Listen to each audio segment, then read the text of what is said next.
होते। Chhatrapati संभाजीनगरमध्ये DPDC कामांवरती bogus work ऑर्डरचा संशय चौकशी सुरू आहे। डीपीडीसीमधून मंजूर झालेल्या कामांसाठी बांधकाम विभागात बोगस वर्क ऑर्डर काढून गैरव्यवहार झाल्याचा संशय जिल्हाधिकारी दिलीप स्वामी यांनी मुख्य अभियंता अतुल चव्हाण यांच्या अध्यक्षतेखाली चौकशी समिती नेमल्याची माहिती आहे। पालकमंत्री संजय शिरसाट यांनी बैठकीमध्ये क्यूआर कोड एका नावानं तर वर्क ऑर्डर दुसऱ्या नावानं असल्याचा प्रकार समोर आणलेला आहे। चौकशी करताना एक सगळ्यात महत्त्वाचं की इथला एकही अधिकारी या चौकशी समितीत नसावा, तरच ही चौकशी होईल। कारण इथले वरपासून खालपर्यंतचे अधिकारी त्याच्यामध्ये सहभागी आहेत। आर्थिकदृष्ट्या काय नुकसान झालं त्याच्यासाठी अर्थ विभागाचा अधिकारी असावा आणि नियम कायद्याचं नीट पालन झालं का नाही याच्यात न्याय विभागाचा माणूस असावा। एखादा रिटायर्ड मॅजिस्ट्रेट असला तरी चालू शकतो। अशा पद्धतीनं ती चौकशी व्हावी।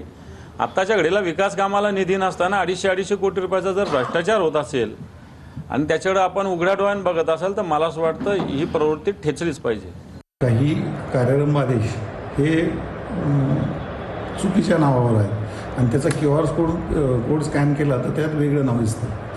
तर असं झालं असेल तर ही गंभीर बाब आहे आणि त्याच्या चौकशीचे आदेश काल जिल्हा नियोजन समितीने मला दिलेले माननीय पालकमंत्री महोदयांनी सांगितलेलं आहे। तर त्या अनुषंगाने आम्ही 4 आठवड्यात त्याची चौकशी करून त्यातलं जे काही सत्यता आहे ती सगळी पडताळून घेऊन आणि जर त्यात काही अनियमितता झाली असेल तर त्याबद्दलची सुद्धा संपूर्ण अहवाल सविस्तर अहवाल आम्ही 1 महिन्याच्यात माननीय जिल्हा नियोजन समितीकडे सादर